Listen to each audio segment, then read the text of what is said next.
और ईरान पर अमेरिकी हमलों की तीसरी लहर ने पूरे पश्चिम एशिया में तनाव चरम पर पहुंचा दिया है। स्ट्रेट ऑफ हॉर्मुज़ में जहाज पर हमले के बाद अमेरिका ने दक्षिणी ईरान के कई सैन्य ठिकानों पर ताबड़तोड़ एयर स्ट्राइक शुरू कर दी।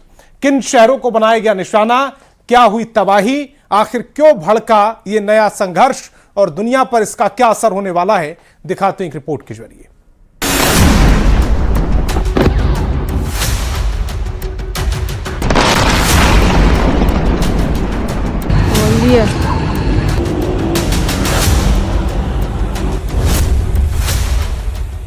ईरान पर अमेरिका की ताबड़तोड़ स्ट्राइक।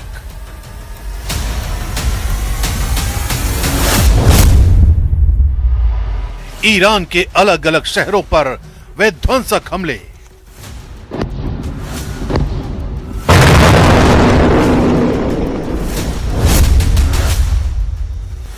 पश्चिम एशिया में वर्ल्ड वॉर का नया सायरन।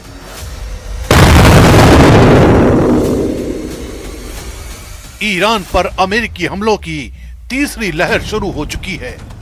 अमेरिका का दावा है कि ईरान को पहले भी व्यापारिक जहाजों पर हमला रोकने का मौका दिया गया था, लेकिन उसने समझौते का पालन नहीं किया। इसके बाद राष्ट्रपति डोनाल्ड ट्रंप के निर्देश पर अमेरिकी सेना ने दक्षिणी ईरान में कई सैन्य ठिकानों को निशाना बनाना शुरू कर दिया। अमेरिकी रक्षा मंत्री पीट हेग्सेथ के मुताबिक ईरान ने गलत फैसला लिया, अब उसे इसकी कीमत चुकानी होगी। इस तीसरे दौर के हमले ने पूरे खाड़ी क्षेत्र में युद्ध का खतरा और बढ़ा दिया है। अमेरिकी हमलों का सबसे बड़ा असर दक्षिणी ईरान में दिखाई दे रहा है।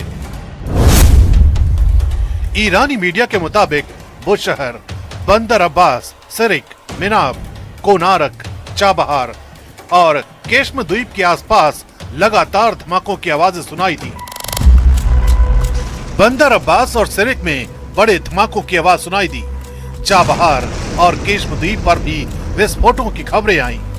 यही इलाके स्ट्रेट ऑफ हॉर्मुज़ के बेहद करीब हैं और ईरान की नौसैनिक मिसाइल गतिविधियों के अहम केंद्र माने जाते हैं। अमेरिकी सेना का फोकस इन्हीं सामरिक ठिकानों को कमजोर करने पर है, ताकि समुद्री रास्तों पर ईरान की सैन्य पकड़ कम की जा सके। अमेरिकी अधिकारियों के मुताबिक इस अभियान में ईरान के एयर सर्विलांस रडार, समुद्री निगरानी रडार, एयर डिफेंस सिस्टम, सतह से हवा में मार करने वाली मिसाइल लॉन्चर, मिसाइल और ड्रोन कारखानों को निशाना बनाया गया। कई सैन्य ठिकानों पर तेज धमाकों के बाद धुएं के बड़े गुबार उठते दिखाई दिए। बंदर अब्बास और आसपास के इलाकों में सैन्य गतिविधियां प्रभावित होने की खबर है।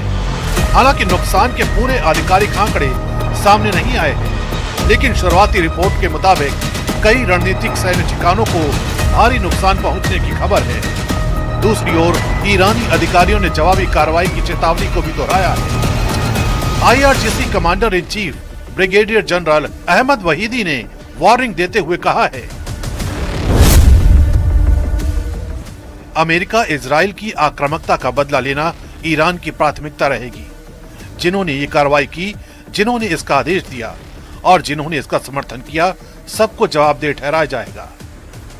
इस पूरे सैन्य अभियान की शुरुआत स्ट्रेट ऑफ हॉर्मुज़ में हुए जहाज पर हमले से जुड़ी है।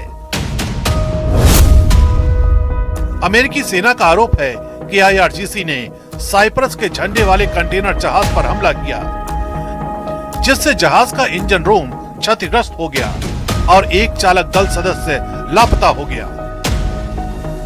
इसके बाद अमेरिका ने इसे अंतर्राष्ट्रीय समुद्र सुरक्षा पर हमला बताते हुए सैन्य कार्रवाई शुरू कर दी। वहीं IRGC का कहना है कि कुछ विदेशी जहाजों ने चेतावनियों की अनदेखी कर अवैध रास्ते से गुजरने की कोशिश की थी। ईरान ने स्ट्रेट ऑफ हॉर्मुज़ को अगले आदेश तक बंद करने का भी ऐलान कर दिया है। अगर अमेरिका और ईरान लगातार जवाबी हमले करते रहे तो पश्चिम एशिया का यह संकट और गहरा सकता है।